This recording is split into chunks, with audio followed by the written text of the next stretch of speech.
नमस्कार साथियों, मैं हूं प्रशांत और आप देख रहे हैं द सोशल डाइस शो। जैसा कि आप देख रहे हैं कि इस समय जातीय जनगणना खूब सुर्खियों में है और क्यों न रहे। पहले पहलगाम हमले पर मोदी जी ने क्या स्टैंड लेंगे ये लगातार चर्चा में था। सभी लोग ये जानना चाहते थे कि एयर स्ट्राइक और सर्जिकल स्ट्राइक की तरह इस बार नया क्या, इस बार क्या किया जाएगा जिससे कि आतंकवादियों को एक सबक मिले। लेकिन देश के दुश्मनों को, जो देश के बाहर बैठे हुए हैं, उनको कुछ सबक देने के बजाय मोदी जी ने देश को दे दिया जातीय जनगणना। बीजेपी सरकार जोर शोर से ये बता रही है कि जातीय जनगणना को कराया जाएगा। जो विपक्ष की मांग थी उसको मंजूर कर लिया गया है। तो विपक्ष की मांग को मंजूर करने के बाद विपक्ष से मुद्दा चुरा लिया गया है, या सच में किसी देश के एक अहम मुद्दे पर फैसला लिया गया है, या फिर पहलगाम हमले से नजरें चुराई जा रही हैं। इन्हीं मुद्दों पे आज हमारे साथ बात करने के लिए हमारे बीच मौजूद हैं रवि गुप्ता जी। नमस्कार सर। नमस्कार। नमस्कार आपके और आपके पूरे दर्शकों को साधुवाद नमस्कार। क्या लगता है सर आपको, ये जो जातीय जनगणना को इस बेहद ही संवेदनशील समय पे, जब देश लगातार ये मांग कर रहा था कि एक और स्ट्राइक होनी चाहिए, इस बार आतंकवादियों को बिल्कुल सबक सिखा देने जैसा एक निर्णय लिया जाना चाहिए, उस वक्त जातीय जनगणना का निर्णय ले लेना कितना सही है? देखिए प्रशांत पांडे जी, जी सही गलत की तो बात ही नहीं है जी। क्योंकि जो वर्तमान सरकार है, उनके जो कार्यकर्ता हैं वो भी नहीं सोचे थे कि जो हमारे प्रधानमंत्री हैं, हमारे जो नेता हैं, इस वक्त जो देश की स्थिति बन रही है और ये निर्णय ले लेना एकदम, ये कहीं ना कहीं देखा जाए तो देश हित में तो नहीं है। जहाँ तक मुझे लग रहा है, जहाँ तक मेरे जो लोग हैं, जिनसे बात हमारी होती है, जिनसे तमाम इस मुद्दे पे चर्चा हुआ, कहीं ना कहीं सभी लोग इस चीज को लेकर निराश हैं, उदास हैं जी। क्योंकि देश के जो मुखिया हैं, ये काफी उनसे उम्मीद थी जी।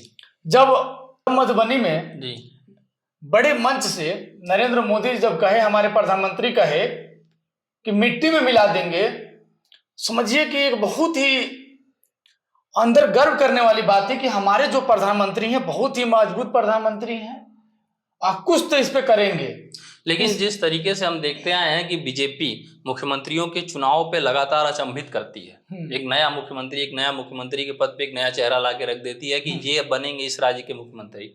उस तरीके से चुनाव के बाद लोगों में असमंजस होता है कि राज्य का बड़ा नेता कौन है, मुख्यमंत्री पद का प्रबल दावेदार कौन है। उसी तरीके से लगातार ये चर्चा चल रही थी कि पहलगाम पर किस तरीके का बड़ा एक्शन लिया जाए, और उस बीच इस तरीके का निर्णय ले लिया जाना, ये मतलब। देखिए प्रशांत पांडे जी, इसी सरकार में सर्जिकल स्ट्राइक हुआ है, एयर स्ट्राइक हुआ है।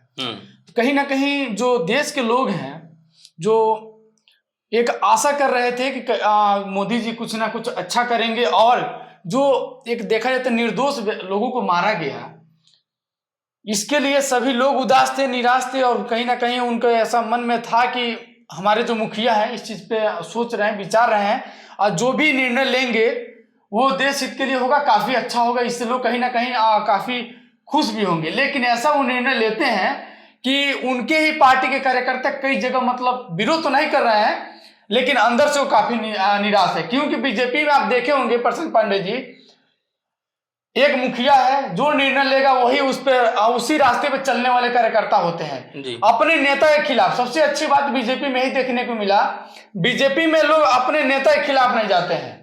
लेकिन जिस तरीके से कहीं ऐसा तो नहीं ना है कि जातीय जनगणना को परमिशन दे के सिर्फ एक डाइवर्जन क्रिएट किया गया है कि सबका ध्यान पहलगाम हमले के बदले से हटकर देश के अंदर के समस्याओं पे आए, और जब सबको ये लगे कि अरे मोदी जी तो भूल गए, मामला तो शांत हो गया, तब वो बम ला के आतंकवादियों पे फोड़ दिया जाए, जैसे कि आप कह रहे हैं जी। और ऐसा मोदी जी कर रहे हो तो हमारे देश के लिए दुर्भाग्य होगा, क्योंकि आतंकी अभी पकड़े भी नहीं गए, पता भी नहीं चला कैसे आए, कौन लेकर आया, कहाँ पे है, किस तरीके से हमारे देश का कहीं ना कहीं देश के बॉर्डर क्रॉस करके दूसरे देश में मतलब उस आतंकी को लेकर, आतंकवादियों को लेकर अभी तक कुछ कंफर्म नहीं है।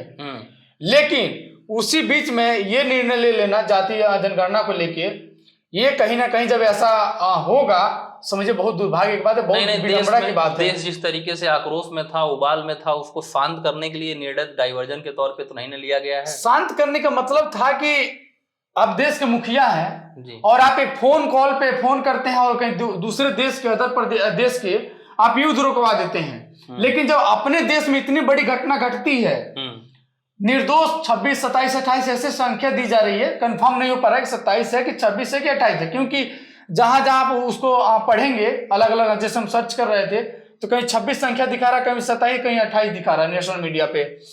लेकिन निर्दोष आदमी को, निर्दोष लोगों को आतंकवादी मारते हैं, उनको गोली मारते हैं, जाति पूछ के मारते हैं, और उस वक्त हमारे प्रधानमंत्री मौन रहते हैं। तो ये लगता है देश को कहीं ना कहीं कि हमारे जो प्रधानमंत्री हैं कहीं ना कहीं मौन है, लेकिन जो भी करेंगे अच्छा करेंगे, देश हित के लिए करेंगे। लेकिन उस बीच में ये जो निर्णय आ जाना जातीय जनगणना को लेके, इसको कहीं ना कहीं स्वीकार कर लेना, ये बहुत ही गलत हुआ है देश के लिए। अच्छा, तो एक बात ये बताइए कि जातीय जनगणना का निर्णय आ ही गया है, तो हम जातीय जनगणना पे अगर बात करें, एक सवाल ये खड़ा हो कि इसका अधिक फायदा किसे होगा, पक्ष को या विपक्ष को, तो आपको क्या लगता है? देखिए, जो भी जातीय जनगणना हो रही है, और एक सोचने वाली बात है कि राजनीति में किसको फायदा होगा।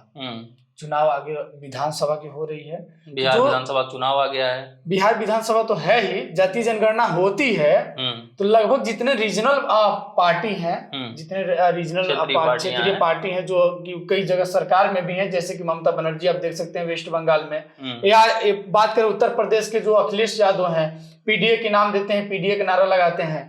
तो जो रीजनल पार्टी है उनको लाभ विधानसभा चुनाव मिलेगा।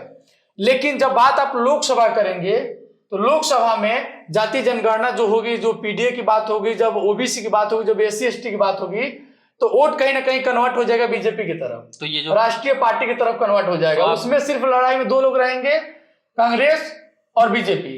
तो ये जो पीडीए है, पीडीए परिवार का नारा देते हैं, पीडीए परिवार बनाने की बात करते रहते हैं अखिलेश यादव जी, आपको क्या लगता है अखिलेश यादव जी का समर्थन विधानसभा के चुनाव में करेंगे पीडीए परिवार वाले, और लोकसभा के चुनाव में नहीं करेंगे? देखिए, इसमें भी कई पहलू है प्रशांत पांडे जी।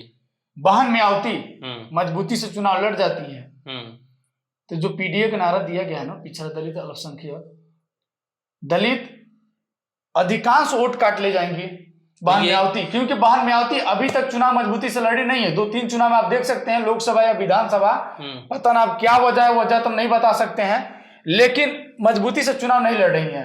लेकिन ऐसा जातीय जनगणना होती है और 27 में विधानसभा का चुनाव उत्तर प्रदेश में लड़ा जाता है, मजबूती से बहन मायावती लड़ती हैं, तो जो दलित की वोट है, और लगभग देखा जाए तो मुस्लिम समुदाय का जो वोट है, अल्पसंख्यक का वोट है, वो बट जाएगा।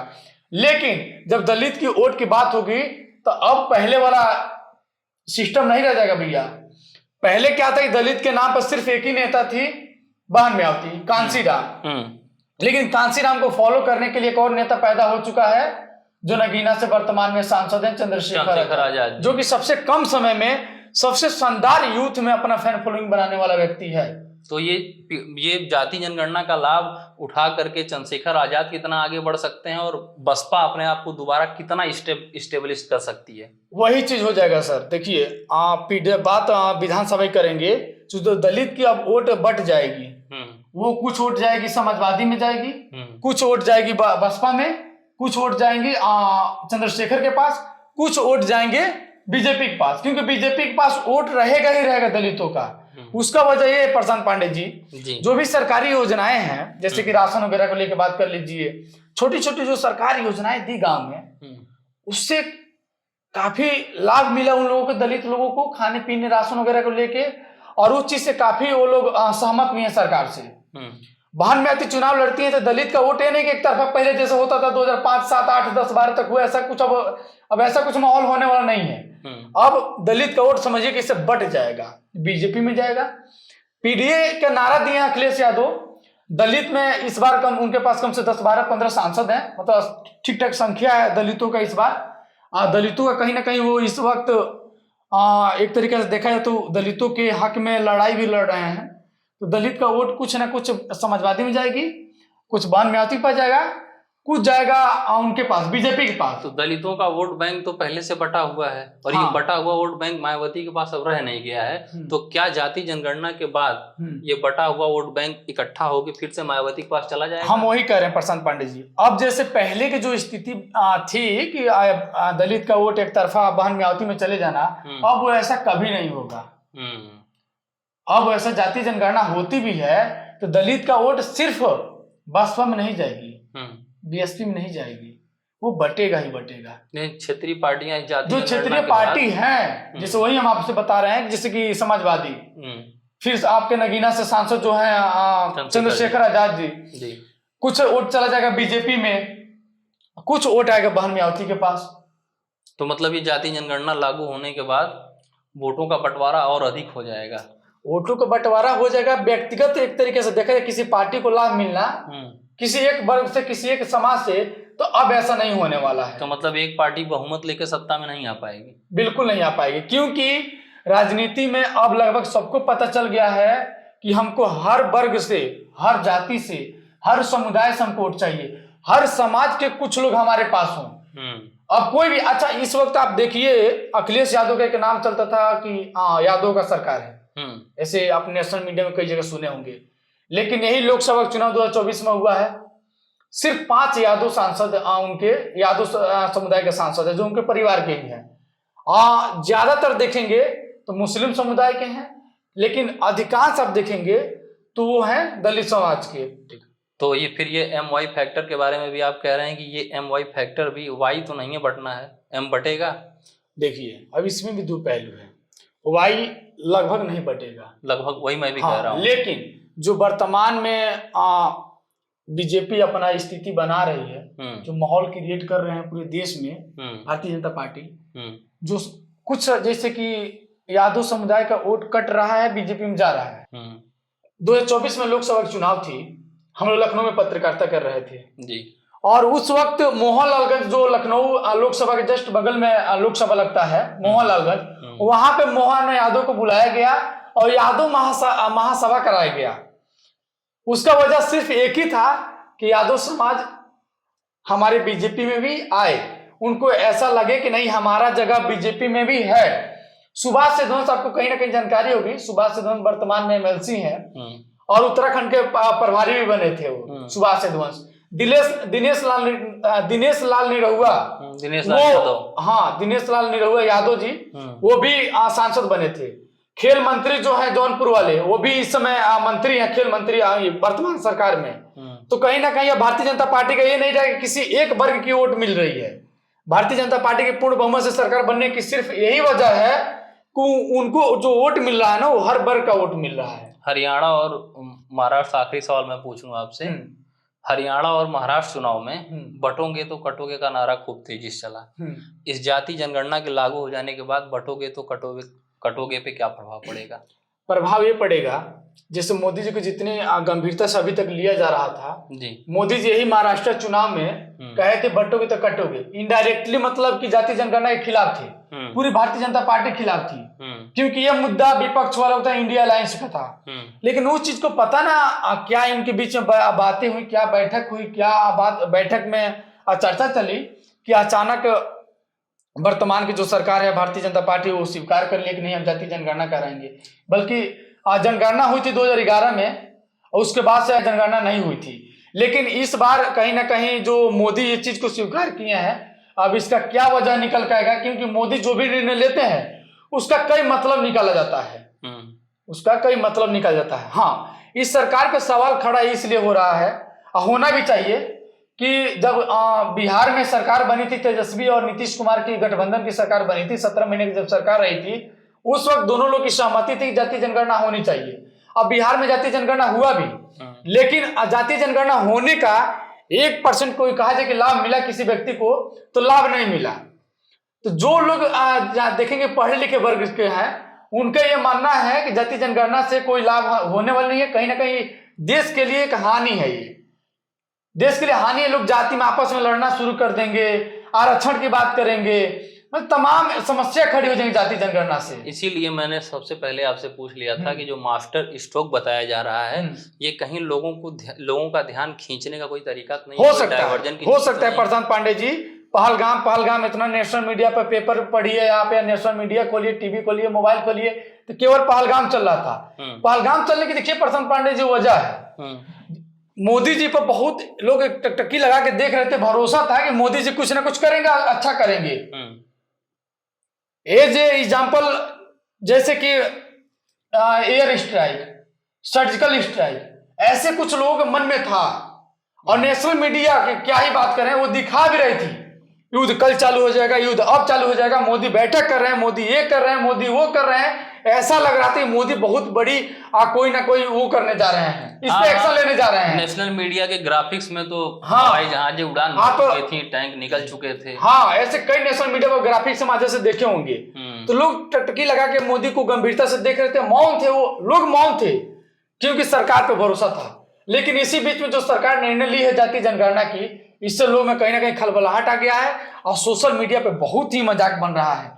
यही मोदी जातीय जनगणना को लेके यही भारतीय जनता पार्टी की सरकार खिलाफ में थी, और आज वही भारतीय जनता पार्टी के नेता और भारतीय जनता पार्टी की सरकार इस चीज को स्वीकार कर ली कि नहीं, हम जातीय जनगणना कराएंगे। अब इसका मतलब क्या निकलता है जातीय जनगणना होने की, वो तो बात की बातें हैं। वर्तमान में मोदी का इतना वीडियो वायरल हो रहा है, जिन्होंने कहा था कि बटोगे तो कटोगे।